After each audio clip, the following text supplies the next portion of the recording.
1 week season. Guys, welcome in today. StatATL, he is loving a Chargers stack, little Justin Herbert and a couple of his mates.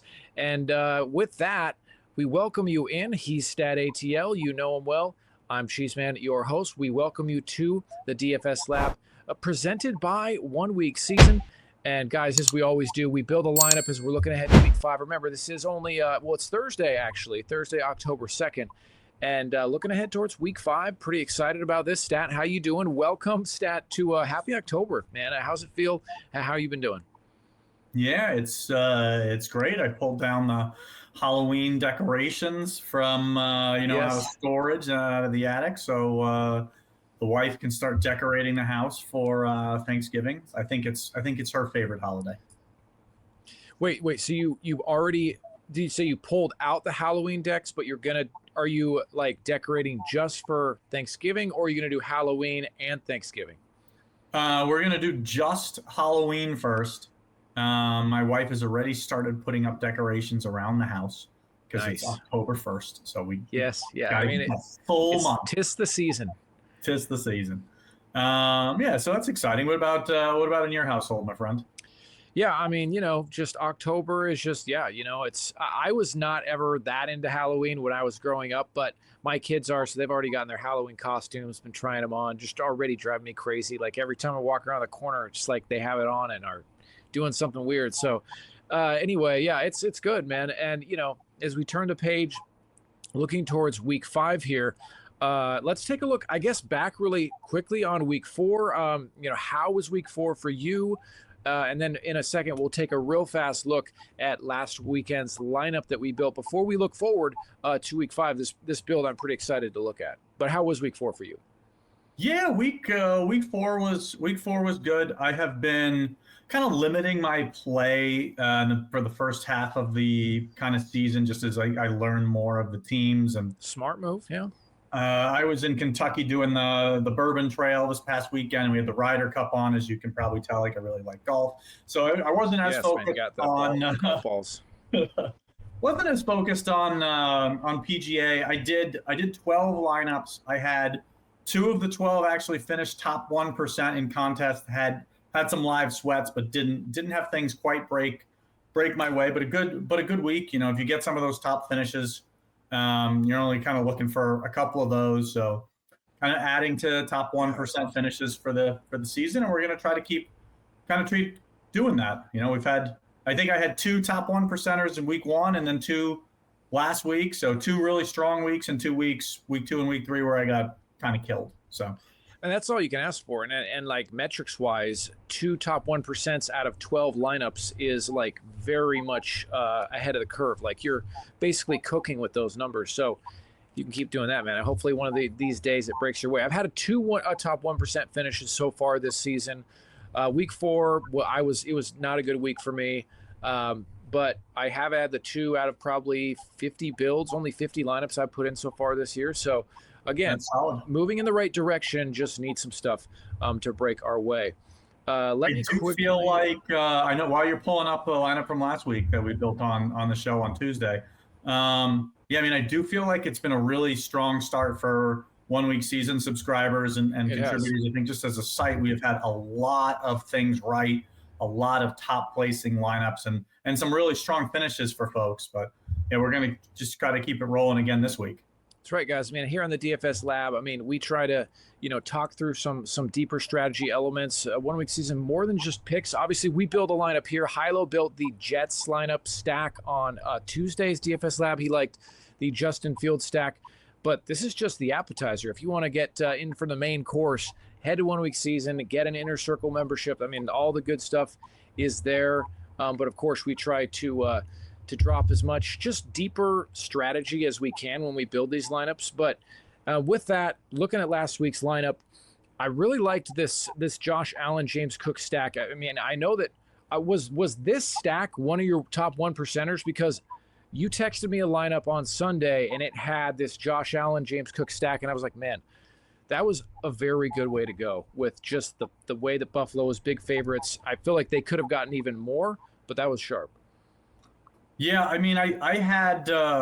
I played 3 quarterbacks last week: Josh Allen, Michael Penix, and I think Daniel Jones were the 3 quarterbacks I played last week. But I think it went 6 Josh Allen, 3 Penix, 3 Daniel Jones. And so, yeah, I think 4 of the 6 started out, Josh Allen, James Cook, they scored 51, 52 points, something like that. So they were expensive, but they gave you, 4x salary multiplier at a good portion of your salary. So I didn't hate that. Almarian Hampton was my highest owned running back. I think he put up over 30 points, was really solid. Oh, yeah. I feel like this lineup had some things right. I mean, Tyler Warren, I think had 18 or so points, was really solid. We highlighted on the show, we really wanted to get Atlanta pieces.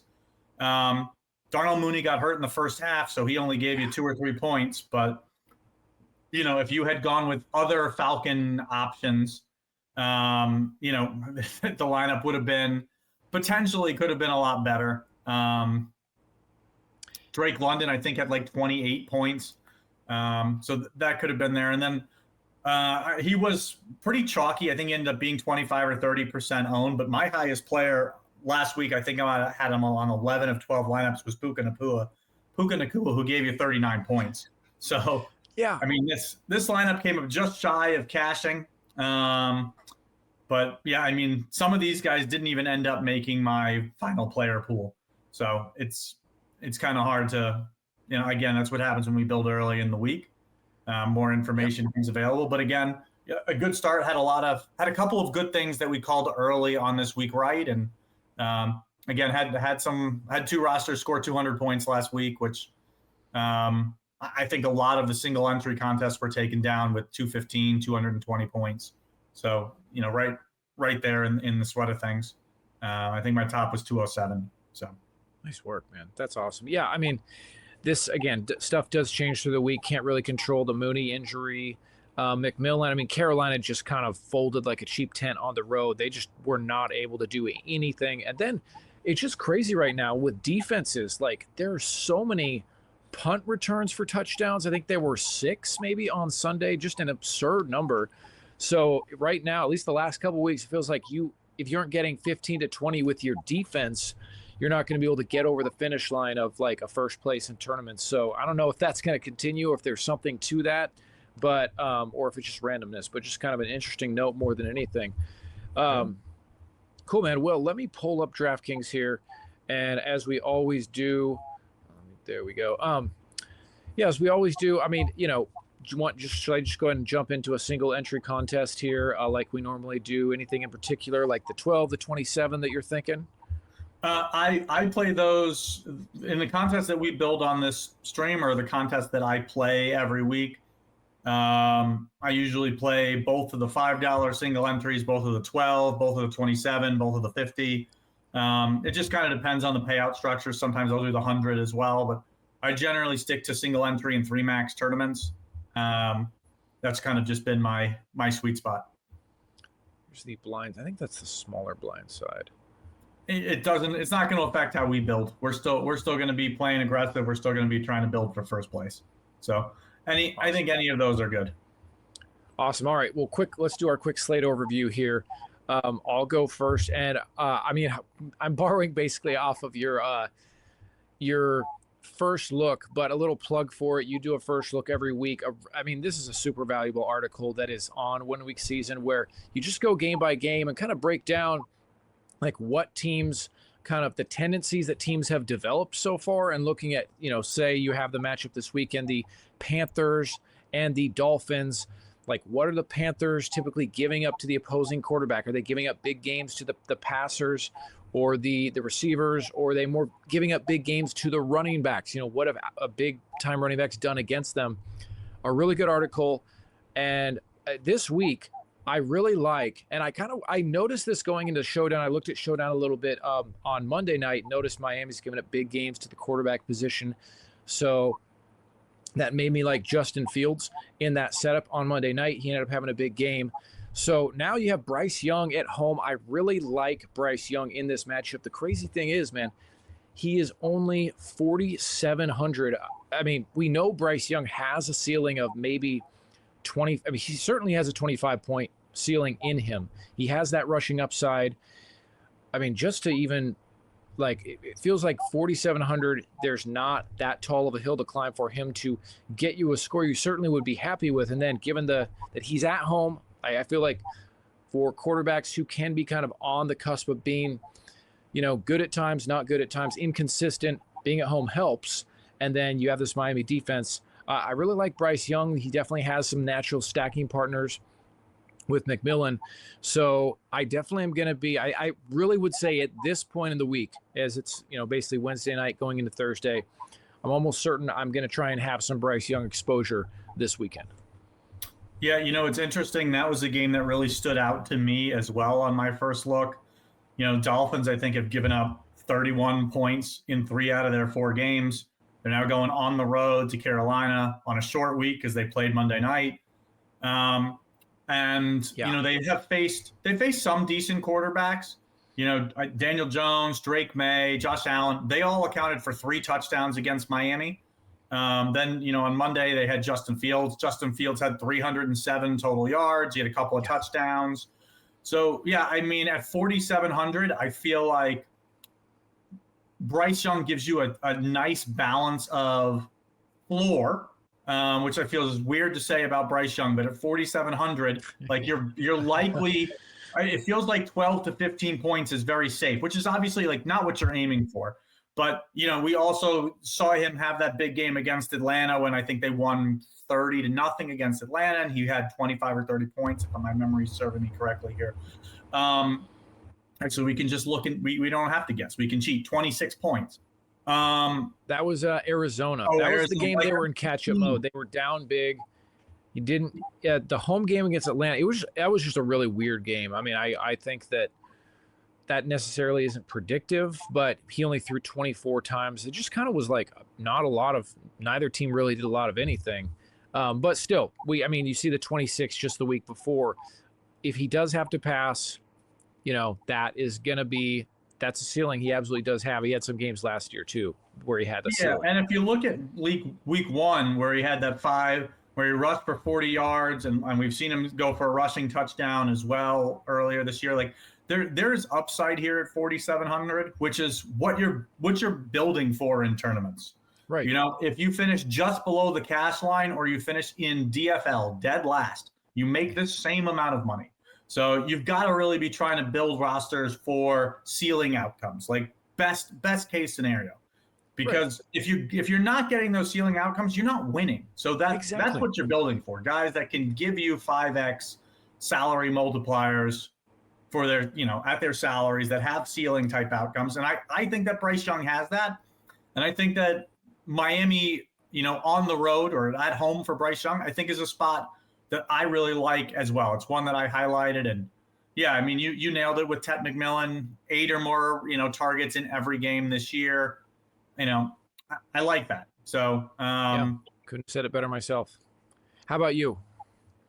Or what do you what do you see? Where do you want to go with this? Well, actually, we already teased it. You like Justin Herbert.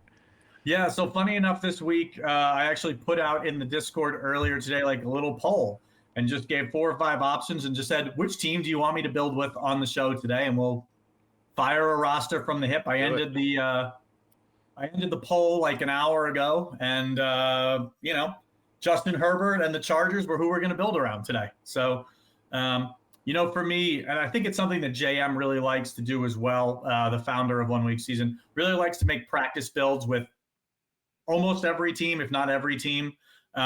It's something that I like to do as well. I don't do it with every team, but with most of the teams I'm considering, I just like to make practice builds with them. So we'll do one here live on the show, and we'll just kind of see how it turns out. Yeah, man, I love it. Let's do it. So I think a slate overview wise, I love I like the Dallas New York Jets game that you kind of mentioned that Hilo built yesterday or on the Tuesday show. That one really stood out to me. I think it's hard to ignore the Lions with a team total of 30.25 or something like that, implied team total. I think it's hard to ignore that against a Bengals team that has looked completely dysfunctional. And when you build, if you're stacking the Lions, you have to be stacking them with 50 points in mind. Like they actually score 50 real life points, because if they do that, which they like to do that. They've done it multiple times. Then that's where you're getting those crazy high outcomes, and like you can roster multiple of them because they're really expensive to roster. That's the thing that I struggle with the Lions, just to add to that. Yeah, I mean, I think that because of a little bit of how spread out their offense is and how expensive the key pieces are, Yeah. Amon-Ra St. Brown is like 7,500 plus. Jahmyr Gibbs is 7,500 plus. Yeah. 7,900, 7,700. And those are the two main guys. Obviously, David Montgomery is actively involved as well. You've got Laporta, you've got Jameson Williams. Like these guys are, they're not outrageously priced, but again, they spread it out, and there's no freebies on the Lions. So I think that if you're building around the Lions, you nailed it. You've got to build for that 50-point outcome, which, we've seen them do already this year in a non-competitive game. And that's kind of the outcome that you're building. So for me, if I'm going to build around the Lions this week, which I probably will have a few Lions rosters, they're going to be onslaughts. They're going to have 4 Lions. I mean, just to digress for a minute, look at this dude. Amon-Ra St. Brown has 6 touchdowns over the last 3 weeks. Is that, that's not, would you say that's sustainable? They were one of the best offenses last year. Touchdowns are the hardest thing to predict, which, right. As we were looking at the roster from last week, had we gone Drake London instead of Darnell Mooney, like the roster does a lot better because it's got 25 more points. Like I feel like over a 1-week season, and along with a lot of the industry as well, like we do a really good job of identifying kind of some of the best spots where the points are likely to come from, like which teams are likeliest to score points. Maybe it's looking likely that it's going to be through the pass game. Well, it's hard to identify, like with Atlanta, if that's London or Pitts or Mooney or Ray McLeod. And that, not that Atlanta is that hard of an offense to guess because they are a little bit more condensed, but it's hard to pinpoint which player specifically. So exactly. Yeah. I mean, if Detroit keeps scoring 30, 40 points every week, I think Amon-Ra St. Brown's going to continue to have a really strong season. Yeah, absolutely. And clearly he gets looks in the red zone. They design plays for him. Yeah. All right. Well, let's hop into this roster. I know we try to get these things done in half an hour, and we're already 18 minutes in. So yeah, I didn't even realize. Hey, buddy, it goes by fast when you're having a good time. That's right, man. That's right. All right. So do you want to start with at the quarterback position with the primary stack? Yeah, I want to start Justin Herbert. Herbert's one of like the 3 quarterbacks. I mean, I've got about 5 or 6 that I'm considering early on, but Herbert's in my top kind of 3 of guys that I really like the most this week. So let's go ahead and start with Herbert. I think it's a really solid bounce back spot for him. Chargers did suffer their first loss of the season last week at New York. Jackson Dart making his first start. But the Commanders have allowed, I think it's like 290 or more passing yards with multiple touchdowns to, the last 3 weeks, to Jordan Love, to Geno Smith, to Michael Penix. And I would argue that Justin Herbert is as good, if not better, than all 3 of those quarterbacks. So I like this spot for him. I think it's also a solid spot environment for Omarion Hampton. A week after Bijan Robinson went for 180 total yards. But I don't think that's the way we're going to go here. I think here I want to go Quentin Johnston. Continues to look really strong this year, leading the team, I think, in targets and yards and touchdowns. He's only 5,700. I really like that. And I think if we're going to build for a Chargers really strong outing where they're going to score 4 touchdowns or more, I'd like to get a second pass catcher. And I think I want to try to save a little bit of salary here. And let's look at rookie tight end Oronde Gadsden. He's 2,700. I think something that I'll want to monitor this week is Will Dissly has missed the last 2 weeks. So Gadsden has gotten more run, led the tight end position, the last 2 weeks in snaps, led them in targets. I think the last 2 weeks. Led the tight end position in targets the last 2 weeks. Has got some red zone looks, like Coach Speak Index has talked about. The coach's staff feels like he's earned more opportunity. They want to get him some looks. So I think if we don't see Dissly play this week, that'd be a situation I'd want to monitor. But if we don't see Dissly, I'd like this as a double stack with QJ and Gadsden here. Yeah, I like it a lot. And one thing I'll add, too, is that I think it's a huge boost to this spot that Jaden Daniels, he has been cleared. He's going to be back in this game. And so given that he's playing, I feel like the Chargers, they're going to know they need to, like, put points on the board. They're going to have to stay aggressive because no lead is going to be safe. And it feels like at least once a year, man, Justin Herbert has a blow-up game where it's a game that gets into, a 40-38, 41-38 type of game. I could see that potential. I'm not saying it's going to happen, but when you have two superstar quarterbacks, there's always that potential. And so that kind of gives a little bit of a boost to this spot, I would say. Yeah, and I think if you wanted to go with a bring back here, like Terry McLaurin or Deebo Samuel makes sense in this spot with you don't have to. With Jaden Daniels. The thing is, like, I feel like having those weapons, having Daniels will help keep the game competitive. But when you look back at like this, past history on both of those guys, like it's so rare that they give you a score that you can't win without. Like, it's really a lot of it flows through Jaden. So in this particular roster, we're not gonna have a bring back here. I don't think that means that the Chargers are just going to roll the Commanders. Like, I think the Commanders can put up a strong score here. They can get you 21, 28 points and not have anyone give you a 4x salary score. Yep, absolutely. Couldn't agree more. Awesome. Oh, so where do you want to go next? Running back? Yeah, let's. So we were talking about that Carolina Miami game. Let's start with Achane.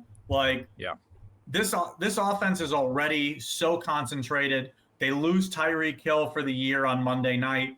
Yeah. Achane is going to continue to be the centerpiece of this offense. He's getting, 20 touches a game, with a good portion of them being receptions, which are more valuable than rushes. So I really like him here. And, as we highlighted in the opening, like let's throw in Tet McMillan here. We'll get a little mini correlation with this build. I think he's high, 58, 5,700. So I do really like that. So we've got a running back spot, a wide receiver spot, and a flex. I always like to kind of go defense, as we talk about most week. Kind of pencil in that mid-tier defense. On my first look, I always highlight like 5 or 6 defenses I like on the slate. I try to get 1 or 2 expensive ones, 1 or 2 kind of mid-priced, and then 2 pay-down ones. I think last week we went with like a pay-down. Actually, we went with the Chargers last week, so it wasn't pay-down. I think Houston and New Orleans are both really interesting this week, like way down at the bottom. But let's go with Seattle. I think Seattle at 5,800 is probably my favorite, or 2,800 is probably my favorite kind of mid-tier defense. They're at home. They've got Tampa Bay, who's, gonna likely be without Mike Evans, might be without Bucky Irving. I just don't see this as a spot where Baker puts up a monster game.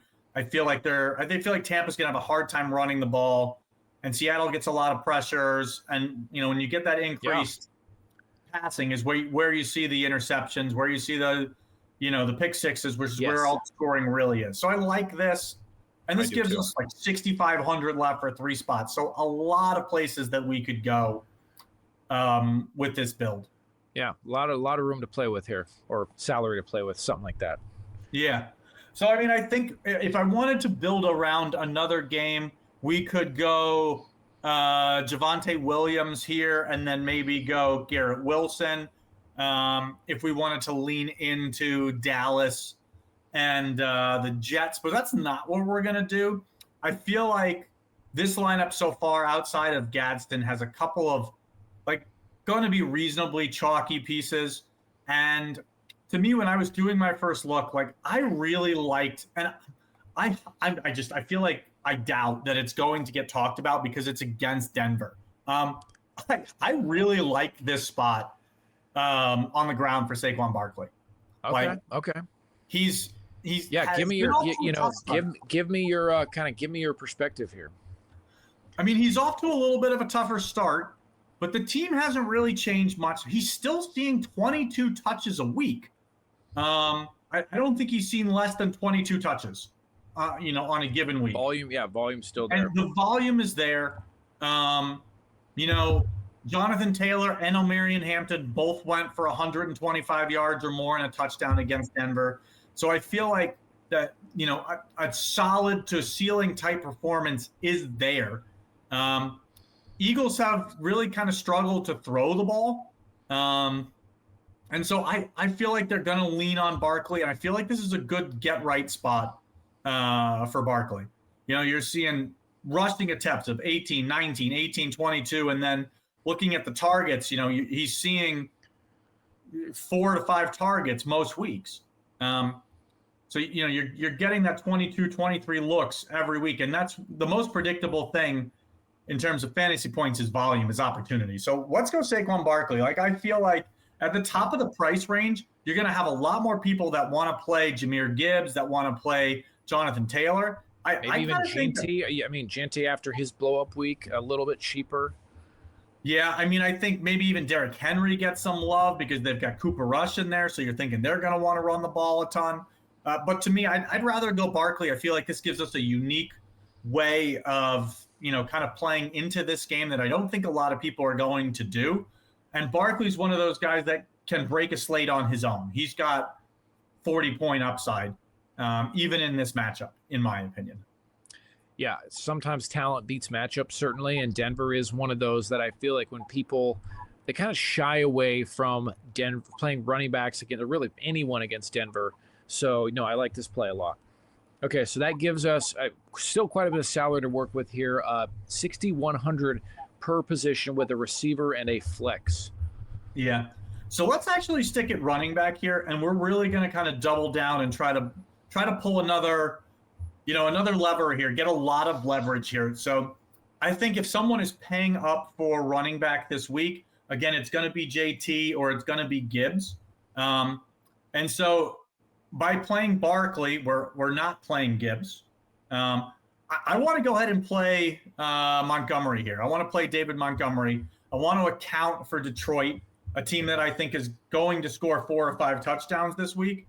And I think I don't think very many people are going to play the two Detroit running backs together. I think you'll see a lot more Gibbs than you'll see Montgomery. So I think this is a nice way of kind of differentiating how we build this roster by paying up for a different running back and then playing a third running back that is, I don't want to say direct leverage off of Gibbs, because both Detroit running backs can succeed the same week. But Montgomery doing well makes it less likely that Gibbs is doing well. So no, I like that. I like that perspective. I kind of like that putting him in the flex. Again, speaking of the choir, I'm sure, but at this point, most people know put your latest playing player in the flex. But in case you are new to playing DFS, DraftKings, whatever it may be, always a good reminder.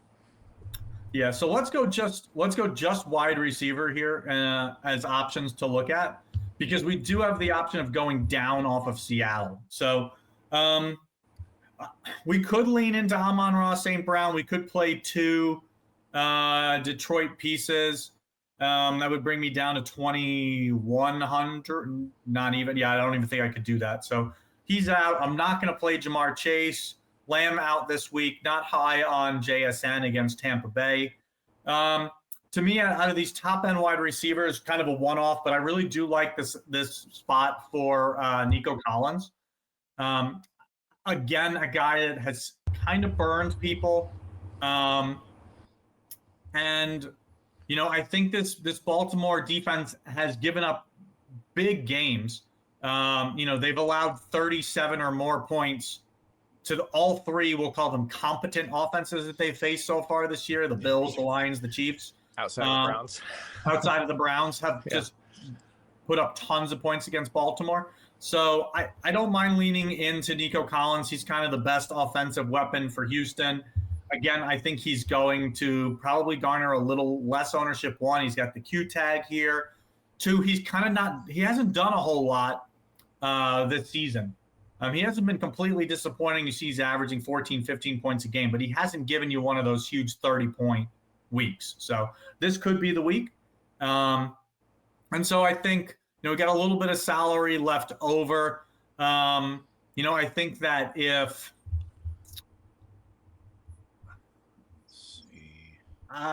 I think that if we needed to get off of Gadsden, we could go off of, if this was the roster I was building, and then I see that Will Dissly is back, I probably would go up to Dissly at tight end. I actually don't even know the price difference, but I would probably go up to Dissly. I'm assuming he's more. He is he's 2,000 more or 200 more. Well, 200 more. So that would be a 1-for-1 type swap that you could make. You could also go to Tommy Tremble at 2,900, and then you could pivot off of McMillan if you didn't want to play two Panthers without Bryce Young. So I think a couple of things that you could do with this roster. If you wanted to make just a 2-for-2 swap, we could get off of Gadsden and go to Ferguson. And then obviously that's like 2,000 more, and then come down off of Barkley to Breece Hall. And that would give you another. Right. That's an option too. That's an option as well. That still gives you that strong correlation. Like Breece Hall's a guy with Braylon Allen hurt with that MCL strain. Like Breece Hall's going to see 20 touches this week. He's going to see the goal line work. No doubt. He's a really strong option as well. So I wouldn't mind this construction that you've got here. But I think early on in the week, I want to lean into, sorry to make you change it again. I want to go back. I want to That's what I'm here for.